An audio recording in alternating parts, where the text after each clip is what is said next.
तो आज हम एक बड़े अनूठे व्यक्तित्व से मिलने वाले हैं और संयोग से ये मुलाकात हो रही है। ये ऐतिहासिक बुद्ध विहार, बोधानंद बुद्ध विहार लखनऊ में हो रही है, जिस बुद्ध विहार में बोधिसत्व बाबा साहब डॉक्टर अम्बेडकर आया करते थे और बोधानंद भंते जी से मिला करते थे। बोधानंद भंते जी के साथ बाबा साहब के बहुत ही प्रबुद्ध वार्तालाप होते थे। यहाँ के पुस्तकालय से वो बड़े प्रभावित थे। उनके शिष्य थे भंते प्रज्ञानंद जी। जब बोधिसत्व बाबा साहब डॉक्टर अम्बेडकर के द्वारा दीक्षा ली गई नागपुर में 14 अक्टूबर 1956 को, तो उस समय तक बोधानंद जी दिवंगत हो चुके थे। तो उनके शिष्य पूज्य भंते प्रज्ञानंद जी ने दीक्षा समारोह में सप्तवर्गीय भिक्षुओं के साथ प्रतिनिधित्व किया था और बाबा साहब के दीक्षा समारोह में वो भी उनके दीक्षा गुरुओं में से एक गुरु थे। पूज्य भंते प्रज्ञानंद जी के द्वारा सामनेर की दीक्षा दिए हुए सैकड़ों भिक्षु हैं, पूरे भारत में सक्रिय हैं। आज की तारीख में भारत में जितने भी भिक्षु सक्रिय हैं धम्म प्रचार के लिए, उनमें से आप पाएंगे कि हर चौथा पांचवा शिष्य भंते जी के द्वारा दीक्षा दिया हुआ है, भंते प्रज्ञानंद जी के द्वारा।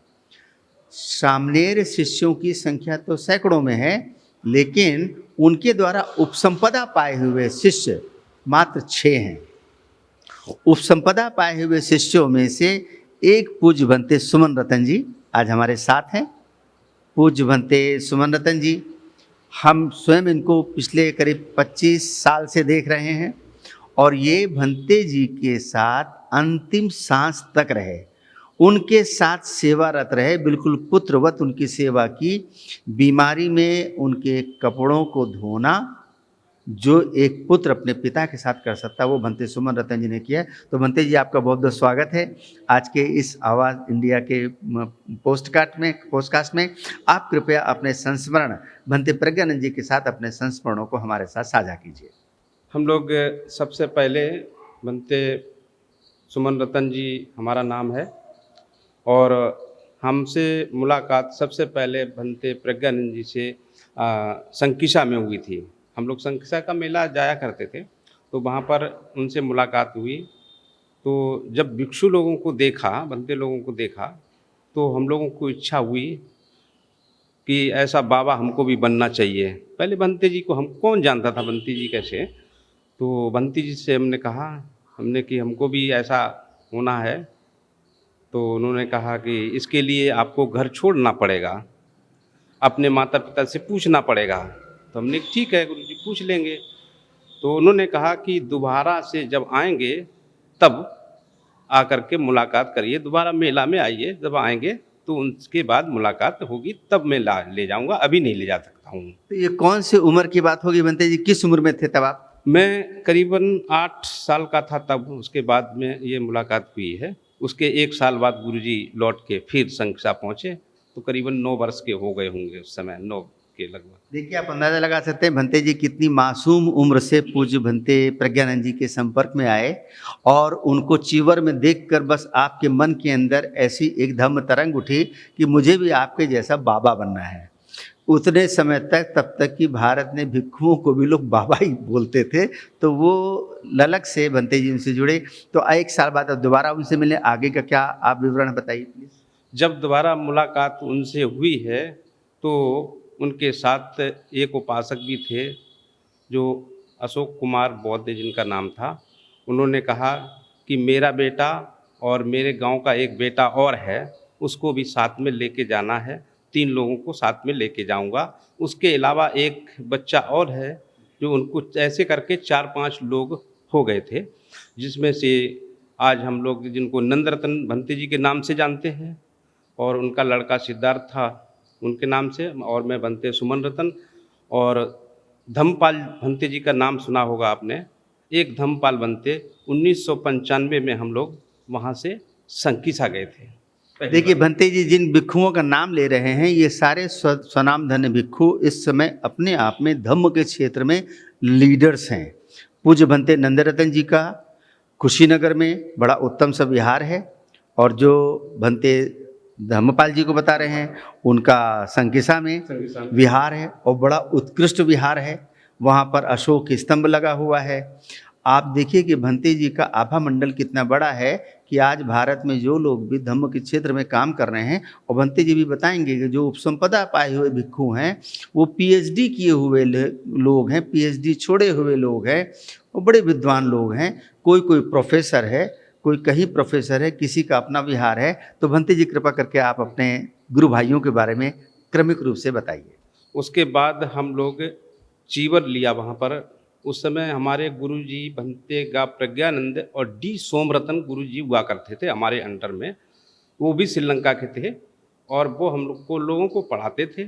हम लोगों ने 1995 में, उससे पहले डॉक्टर उपनंद भंते उस समय भंते बन चुके थे, तो वो और हम लोग मिल करके वहाँ करीबन 6 महीने तक भंते रहे। उसके बाद हम लोग वहाँ से चीवर छोड़ के चले आए, क्योंकि उस समय घर छोड़ना था, मोह था। तो उसके बाद छोड़ के जब चले आए तो अच्छा नहीं लगता था। बाल मुड़ाना है, कपड़ा पहनना है, और लोग जब देखते थे तो कहते थे कि अभी देखो क्या उम्र ही है इसकी, ये तो कमाने वाला, घर में पढ़ने वाला, यहाँ बाबा बन गया है। ऐसे कुछ ना कुछ लोग जब आ जाते थे चैना मंदिर में तो बड़ा ख़राब लगता था। तो वो सुन सुन करके फिर हम लोग 6 महीना रह करके भाग आए। उसके बाद फिर दोबारा में गया भंते जी, फिर गए संकिसा में कुछ दिन बाद में। फिर हम लोग वहाँ गए और जा कर के दोबारा से हमने चीवर लिया।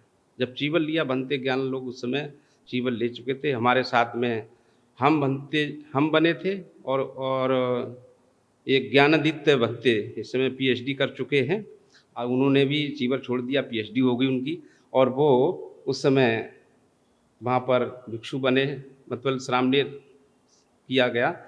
उसके बाद हम लोग करीबन 2003 के आसपास लखनऊ में हम यहाँ आ गए। गुरुजी हमको लखनऊ ले आए। भंते जी देखिए कितने क्रमिक रूप से बता रहे हैं। जो भंते ज्ञानादित्य की बात कर रहे हैं वो इस समय गौतम बुद्ध विश्वविद्यालय नोएडा में वो वहाँ पर असिस्टेंट प्रोफेसर हैं। इसके पहले जो नंदरतन जी की बात बताई वो अपने कुशीनगर में हैं, और वो भी बहुत ही विद्वान धम्म के अच्छे जानकारों में से हैं। और कैसा रोचक संस्मरण बता रहे हैं कि 6 महीने चीवर पहना, फिर घर की याद आने लगी। 8 साल की उम्र, 9 साल की उम्र एक तरीके से बाल्यावस्था होती, किशोरावस्था होती है। लेकिन चीवर छोड़ के घर पे आए तो घर में भंते जी का मन नहीं लग रहा था। और फिर भंते जी दोबारा संकिसा गए, तो भंते जी ने दोबारा दीक्षा ली। 2003 में आप यहाँ आ गए। 2003 में नहीं, चीवर पहन लिया था, दोबारा गए थे 2000 के आसपास। 2000 से पहले हम लोग चीवर पहन लिया था वहाँ पर श्रावस्ती में। उसके बाद 2003 में मैं यहाँ आ गया। गुरुजी हमको लखनऊ श्रावस्ती से यहाँ ले आए चीवरी में। दीक्षा तुम्हारी वहाँ हुई थी श्रामडेर, फिर वो लखनऊ यहाँ पर ले आए हमको। हाँ। कि लखनऊ में रहना है कुछ दिन के लिए। धीरे धीरे करके हम उनकी सेवा में लग गए। तो मैं स्वयं इसका साक्षी हूँ कि पूज्य भंते सुमन रतन जी ने पूज्य भंते प्रज्ञानंद जी के अंतिम समय तक पुत्रवत सेवा की है अस्पताल में। और ये बड़ा संयोग ही रहा कि भंते जी अस्पताल में भर्ती थे, मैं उनके दर्शन करने के लिए गया। भंते जी ने दर्शन कराया, और दर्शन करके हम अस्पताल से बाहर निकले ही थे कि करीब आधे घंटे के बाद भंते जी का ही दोबारा फ़ोन आया कि भंते जी शांत हो गए हैं, लगता है उपासक जी बस वो आपका इंतज़ार कर रहे थे, ऐसा आपने कहा था। तो भंते जी, आप भंते जी के साथ अपने संस्मरणों को थोड़ा साझा कीजिए, अपने गुरु भाइयों के बारे में थोड़ा बताइए। मैं जब 2003 के बाद आया तो उसके बाद हम लोगों की फिर उपसंपदा की बात आई कि हम लोगों की उपसंपदा कहाँ होना चाहिए, कहाँ नहीं। तो हम लोगों की बुद्ध गया में उपसंपदा कराई। तो सबसे पहले डॉक्टर उपनंद भंते जी, उसके बाद भंते प्रज्ञासार, उसके बाद भंते ज्ञानालोक, उसके बाद भंते सुमन रतन, मैं खुद हूँ। उसके बाद भंते धमप्री एक सारनाथ में पढ़ा रहे हैं महाबोधि सोसाइटी बिहार में। और उसके बाद में भंते देवेंद्र जी हैं, ये हमारे गुरु जी के भंते प्रज्ञानंद जी के शिष्य लोग हम लोग हैं। तो जैसा भंते जी ने बताया, ये 6 शिष्य भंते जी के द्वारा उपसंपदा पाए हुए हैं, हाई ऑर्डिनेशन पाए हुए लोग हैं। और ये सब धम्म के क्षेत्र में जिसे बोलते हैं धरती हिला रहे हैं। भंते देवेंद्र जी का इस समय श्रावस्ती में वहाँ विहार है, बड़ा सुंदर सा विहार है। वहाँ उन्होंने भिक्षुणियों का एक सेंटर प्रशिक्षण केंद्र खोला हुआ है। और बनते बुद्धप्रिय वो अभी सारनाथ के विद्यालय में पढ़ा रहे हैं। और अपने भंते ज्ञानालोक जी वो लखनऊ के इसी महाबोधि सोसाइटी के बुद्ध विहार के प्रभारी हैं, भिक्खु इंचार्ज है, यहाँ पर वो संभाल रहे हैं। भंते सुमन रतन जी वो भी यहीं पर रहकर इसी सेंटर की देखभाल करते हैं। तो सभी भिक्खु जो भंते प्रज्ञानंद जी के द्वारा दीक्षा पाए हुए हैं वो सब इस समय धम्म के क्षेत्र में लीडिंग भूमिका में हैं, नायक की भूमिका में हैं। ये बड़ा सराहनीय है। तो भंते जी प्रज्ञानंद जी के साथ अपने कुछ संस्मरणों को हमारे साथ साझा मैंने भंते प्रज्ञानंद जी के साथ में बहुत साथ में रहे। और शुरुआत में जब हम लोग को देखते थे तो जब लोग आते थे मिलने के लिए, आप लोग जैसे उपासक लोग आ जाते थे, तो गुरुजी से एक दो प्रश्न किया करते थे बार बार कि गुरुजी ये बताइए कि बाबा साहब यहाँ पर कितने बार आए हैं।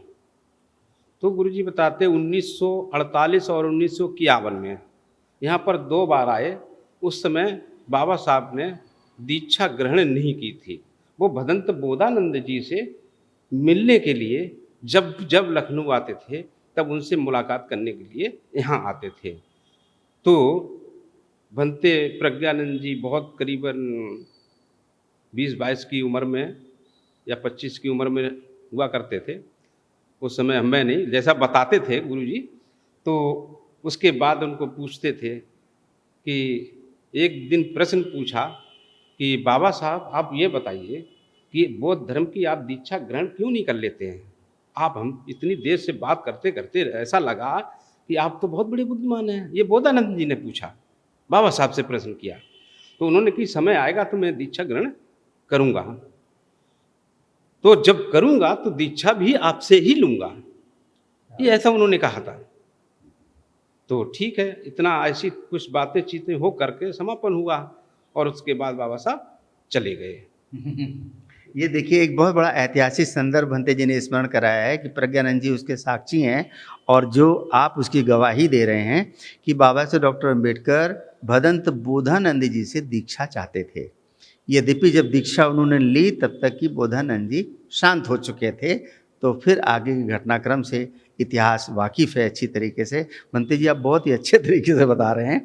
भंते जी के साथ आप अपना कोई विशेष संस्मरण जो आपने उनके जीवन से सीखा। जी, बाबा साहब की जब दीक्षा का समय आया तो बाबा साहब को याद था कि दीक्षा मेरी होने वाली है। भदंत बोधानंद जी उस समय ख़त्म हो चुके थे। तो उन्होंने कहा उनका एक शिष्य हैं भंते प्रज्ञानंद जी, उनको बुलाया जाए। ये भंते चंद्रमणि जी से बात किया था उन्होंने, क्योंकि बोधानंद के बाद सबसे सीनियर भंते चंद्रमणि जी थे दीक्षा देने वालों में से। लेकिन 7 भिक्षु लोग वहाँ इकट्ठे हो गए थे और सबसे छोटे भंते प्रज्ञानंद जी थे दीक्षा के समय। सबसे छोटे भंते प्रज्ञानंद जी थे जिन्होंने जिस समय दीक्षा दिया गया था। देने वालों में से 7 भिक्षुओं में से एक भिक्षु भंते प्रज्ञानंद जो 2017 में यहाँ पर उनका अंतिम समय हुआ था। उससे पहले हम लोग यहाँ पर भंते प्रज्ञानंद जी का हम लोगों ने अस्पताल से लेकर के और हमने भंते प्रज्ञा साहब ने बहुत सेवा किया। जैसे कि उनका उठाना बैठाना चलना फिरना उनका सब धीरे धीरे करके बंद हो गया था। जहाँ तक भी है उनकी जो पोटी होती है उसको भी हम लोगों ने अपने इन्हीं हाथों से साफ किया। ये भंते प्रज्ञानंद भी जैसे ये बिहार ऐतिहासिक है, जैसे बाबा साहब ऐतिहासिक हैं, ऐसे भंते प्रज्ञानंद जी भी ऐतिहासिक भिक्षुओं में से हैं। साधु साधु। भंते जी देखिए बताते बताते कितना भावुक हुए जा रहे हैं कि भंते जी की किस तरीके से उन्होंने सेवा की है। आपने भंते प्रज्ञानंद जी से कोई 3 बातें ऐसे बताइए जो आपको आज भी मार्गदर्शन करती हैं। भंते प्रज्ञानंद जी जब हम लोग 3 बातें हमको बताते थे और हमेशा स्मरण करते थे। कभी कभी ऐसा होता है ना कि किसी बूढ़े व्यक्ति की सेवा करो तो एक बार करो, 2 बार पढ़ो, कभी-कभी अंदर से चिड़चिड़ा भी होता है, होता कभी-कभी, जी। है ना? तो ऐसा कभी-कभी वहम होता था, तो गुरुजी के पास जब जाते थे, आवाज़ लगाते थे, गए, पैर दबाना चालू किया, तो कहते, "बच्चे, एक चीज़ को याद रखना कि जो रोगी की सेवा करता है, वो मेरी सेवा करता है।" ये भगवान बुद्ध के बुद्ध ने वचन भी हैं। कहा, हाँ, ये बुद्ध ने भी कहा, ये बनते प्रज्ञानंद जी ने भी बोला हमसे है। बोला था। जी। ऐसी चीज़ें हम लोगों को कभी भी उन्होंने कहा, ये बिहार हमारा बना हुआ है, ये कभी भी सबके लिए है और यहाँ पर सबके लिए आमंत्रित सभी भिक्षु लोग के एक ऐतिहासिक बुद्ध विहार है। यहाँ पर 1925 का बना हुआ और हम लोगों ने भंते प्रज्ञानंद जी के साथ रह करके यहाँ तक भी देखा कि जब कभी ज़रूरत पड़ी यहाँ से जा करके हम लोग जब चंदा लेने जाते थे तो गाड़ी नहीं हुआ करती थी, तो हम लोग रिक्शा यहाँ पर बाहर से बुला करके 5 रुपया 10 रुपया में ले करके उसको कहीं राजाजीपुरम कहीं इंदिरा नगर ले करके 15-15 रुपए में 20-20 रुपए में साइकिल रिक्शा से जाया करते थे इस बिहार को बनाने के लिए। और जब बिहार को बनाने के लिए रिक्शे में जाते थे तो 10 रुपया या 20 रुपया चंदा मिलता था। शायद हमारे पास अभी भी पुरानी रसीदें पड़ी होंगी, तो बहुत सी चीज़ें हैं, ज़्यादा हम लंबा ना जान करके। तो 2017 में जब भंते प्रज्ञानंद जी जब ख़त्म हुए हैं तो हम लोग के यहाँ पर, जैसे आपको मैंने टेलीफोन से कहा था कि आज उनकी अंतिम सांस से विदा हो गए हैं, तो यहाँ पर हम लोगों ने भंते प्रज्ञानंद जी को रखा और रखने के बावजूद भी हमारा जो बग्गा है, ये सरदार नाके पे कॉलेज बना हुआ है लड़कियों का, यहाँ पर एक डीप फ्रीजर होता है जिसमें बॉडी रखी जाती है। हमने उनको फ़ोन किया कि तुरंत आज शाम तक हमारा ये डीप फ्रीजर आपका यहाँ पर आना अनिवार्य है, उसको लाना है। लड़के भेजे वहाँ से ला करके और यहाँ पर मैंने रखवा दिया। सबसे पहले उनको मैंने फ़ोन किया था। तो ये हमारा ऐसा रहा। उसके बाद हमारे यहाँ जो मुख्यमंत्री योगी जी थे, ये आए। उसके बाद पूर्व मुख्यमंत्री जी आए, राष्ट्रपति आए, उपराष्ट्रपति वेंकैया नायडू जी भी यहाँ आए। जब यहाँ आने लगे लोग, तब उनको लगा कि इस बिहार में, इस विशालदार पार्क में ऐसी कौन सी हस्ती रह रही थी जो आज यहाँ पर कोई सब इतने बड़े बड़े लोग उनके दर्शन करने के लिए 17 दिन तक यहाँ पर रखा गया है। 16 दिन तक उनको भंते प्रज्ञानंद जी का हम लोग पूजा करके यहाँ पर रखा हुआ है। उनकी ये पूज्य भंते जी बहुत ही मार्मिक संस्मरण याद कर रहे हैं 2017, और हम भी सौभाग्य से उन क्षणों के साक्षी हैं। वो जो पूज्य भंते जी के अंतिम संस्कार की एक समिति बनी थी, और अभी भारत में 1956 के बाद किसी बौद्ध भिक्षु का इतने गौरव के साथ अंतिम संस्कार पहली बार पूज्य भंते प्रज्ञानंद जी का हुआ। जैसे कि भंते जी बता रहे हैं, महामहिम राष्ट्रपति, उपराष्ट्रपति, पूर्व मुख्यमंत्री, वर्तमान मुख्यमंत्री, तो जिस क्षेत्र में ये विहार है उस क्षेत्र के लोगों को भंते जी के शांत होने के बाद पता चल रहा था कि कितना बड़ा व्यक्तित्व हमारे बीच में जीवित था, सांस ले रहा था, जिनके दर्शन करने के लिए, पार्थिव शरीर के दर्शन करने के लिए इतनी बड़ी बड़ी हस्तियां आ रही हैं।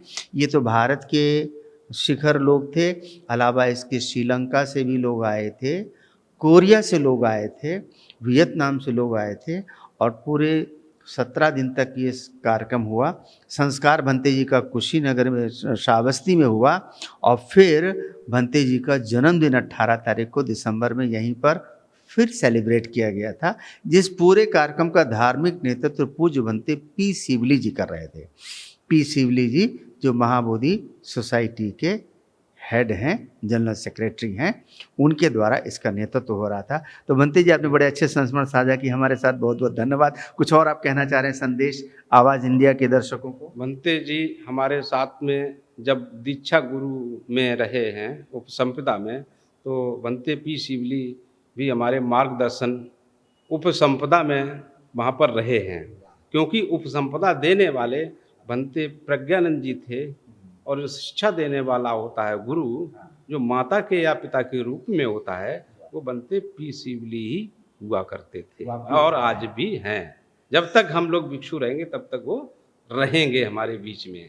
तो आज हम लोग इस बिहार में जो हमारा आज बुद्ध विहार, ये रिसालदार पार्क, जो हम लोग के लिए सबसे पहले इस बिहार के लिए सहयोग जो हमारे दिए थे, जो देने वाले सबसे पहले बिहार में सहयोग देने वाले मुलायम सिंह यादव ने सबसे पहले इसमें सहयोग दिया था। जी, जो ये सरकारी तौर पे जो गुंबद बनी थी सबसे ऊपर, जी। सबसे पहले उन्होंने दिया। जब उनकी सरकार गई तो हमारी मायावती जी ने उसके लिए सहयोग किया। फिर उसके बाद दूसरी बार फिर मायावती जी ने सहयोग किया, जो आज हम लोग इधर ऑफिस से लेकर उधर 2 मंजिल तक देख रहे हैं। 2018 में ये हमारे समय पर हमारी देख रेख में ठेका दे करके, ठेकेदार तो काम कर रहा ठेका, जी हमको तो खाली देखना है कि काम कर क्या रहे हो। पैसा तो चेक से उनके द्वारा मिला, लेकिन हमको देखना है।